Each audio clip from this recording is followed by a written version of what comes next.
guys, welcome to another episode of Smash JT. In this episode, I want to talk about one game that I never get sick of playing. One game that I can always go back to.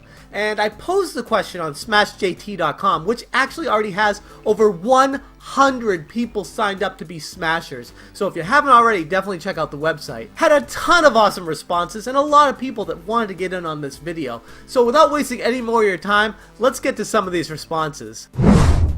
Hey everybody, this is Dan B.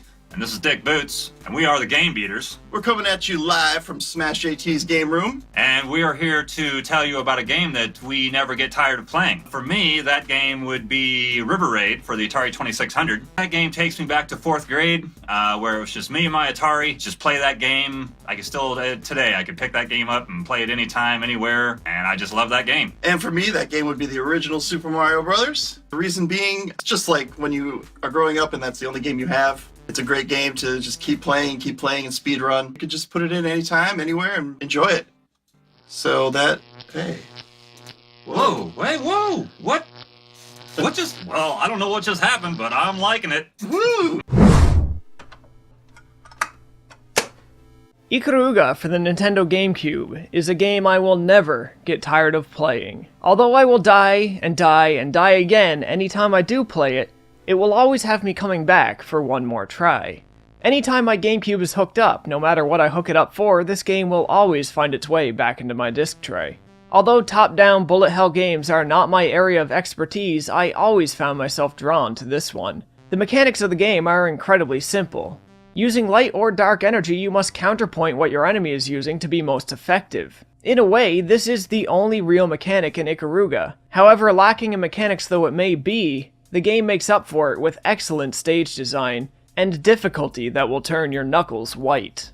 Although the game has been released on many systems and will be coming to the Switch soon, being able to play it with my favorite controller of all time is the icing on the cake. Hey everybody, I'm here with Dean with TRN Retro Tech, and we're asking him a question today that came from Jeff over at Smash JT, and that question is, what is one game that you've never got sick of replaying? The one game that I never get sick of replaying would be Metal Slug 3, originally for the Neo Geo. I love that game so much, and I'll give you two good reasons. First reason is the fact that it's an amazing game, has a lot of replay value, multiple directions you can go in the game. And the other option is just a factual thing that I've bought that game multiple times. I've bought it for the Switch, I've bought it for the Xbox 360, the Xbox One, the PS4, and the PS3. So if that's a game where, if that doesn't show you right there that it's an amazing game with great replay value, I don't know what is. Alright, well there it is. So Metal Slug 3 for the Neo Geo, and in also various forms, is the one game that Dean will never get sick of replaying. Hey everybody, Chris the old-ass retro gamer here, and one game that I never get tired of replaying is what I consider to be my favorite game of all time, and that is ActRaiser for the Super Nintendo. What makes it so great that I want to play it over and over again? The main reason is because it is like playing two different games in one.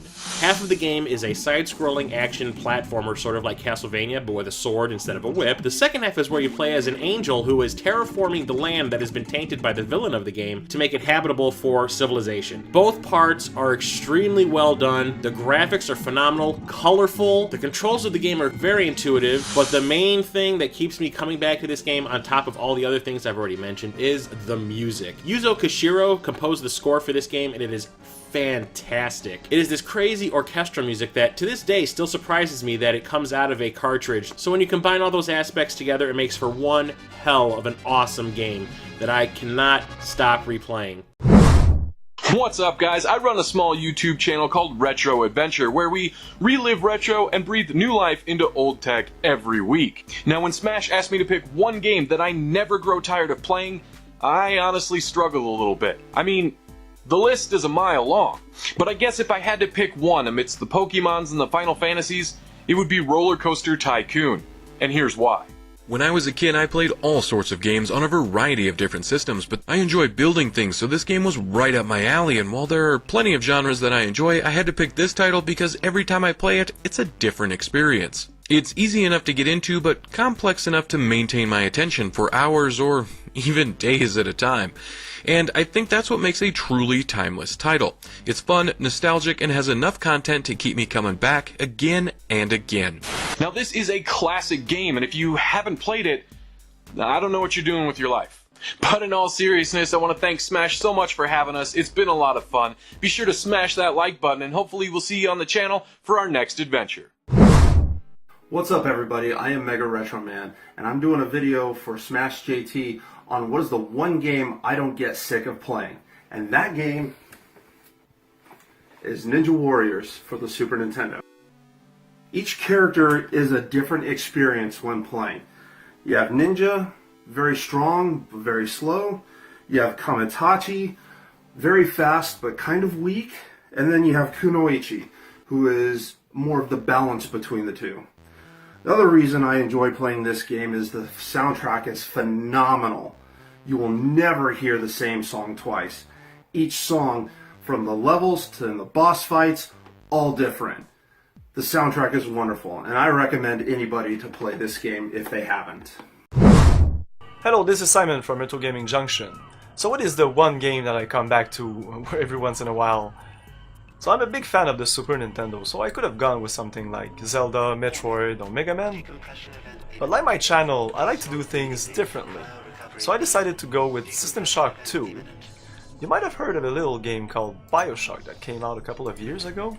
Well, let's just say that BioShock wasn't the first in the Shock series. So I really love this game because it's a first-person, but not necessarily a first-person shooter.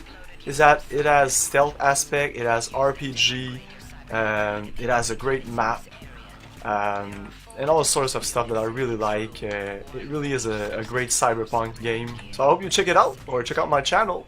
Have a good one, guys. Peace. Now, if I had to pick one game that I never get sick of replaying all the time, that would be Ocarina of Time on the N64, hands down. And not just because it's my favorite 3D Zelda title, or the fact that it's widely considered one of the greatest games of all time, but because of the fond memories I shared playing this game with my now deceased cousin. I remember times when we'd bicker and argue with each other on who got to play the game first when we got back home. But regardless of the bickering, we had fun helping each other out and discovering secrets, and had a blast playing the game with each other. And I like to think every time that I pop that cartridge into my N64, she's there with me in spirit, enjoying the game once again. PK here for PK versus the World. I want to talk about a game I never get sick of playing, and that is Teenage Mutant Ninja Turtles 2, the arcade game. I've been playing this game since, well, I was a little kid. I remember when it was brand new. I always used to play as Raphael, even though, you know, it was always my favorite Turtles. That's who I'd always play as. I used to be a lot better at it when I was a kid than I am now. I just love the levels. I didn't play the original arcade as a kid very much, so this, you know, always seemed to me to be the real version. I remember when I finally did get to play the arcade, I was like, hey, it's missing all these levels. This is crazy. This was, you know, as somebody who's a huge Ninja Turtles fan, never gets sick of this. Period. So that's my game. HGR here from the Hidden Game Room, and one of the games that I like to replay over and over again is Aerobiz on the Super Nintendo. Kind of a different game every time you play it. It's kind of strategy based and turn based. The more you play it, the better it gets. It's just one of my go-to games whenever I just want to kick back, relax, shut the brain off. Hey, how's it going? RetroPixel here to talk to you about one of my favorite games of all time that I pick up over and over again. Turtles in Time on the Super Nintendo. This game is fantastic, and growing up as a Turtles kid, it just made sense that I would fall in love with this as a gamer. The gameplay is top-notch, one of the greatest brawlers that I've ever been able to put a controller in my hands for. I absolutely love being able to take a foot soldier and literally throw them at the screen towards you. That just gets you pumped to keep on going. Soundtrack, beautiful. There isn't really a dull tune in the whole cartridge, just great. And it's really accepting for anyone to pick this up. From a novice that wants to just play it through all the way, put it on easy, no problem. But if you really want a good challenge, throw this on hard with only 3 life start and no continues. You'll see that it's actually really challenging to get right to the very end. Those are all great picks, and I honestly can't argue with any of them. As for my choice, I'm going with Rogue Legacy. And for those of you who are not familiar with Rogue Legacy, it definitely did not get enough press when it came out, and it seems to already have been forgotten by Father Time. I can't quite put my finger on what makes this game so special and why I keep going back to it above all other games I've ever played. Maybe it's because of the extremely fair challenge. Maybe it's because of the randomly generated dungeon that changes every single time you play through it.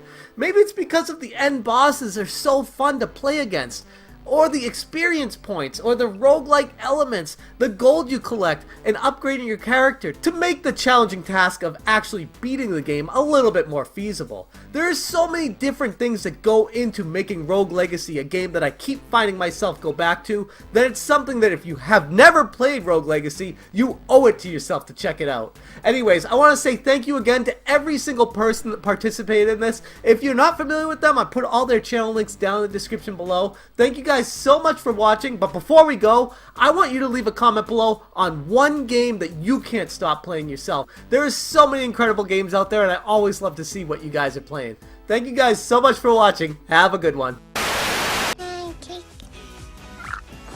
Milkshake. Hey Jeff, Grumpy here. My favorite game. What the fuck?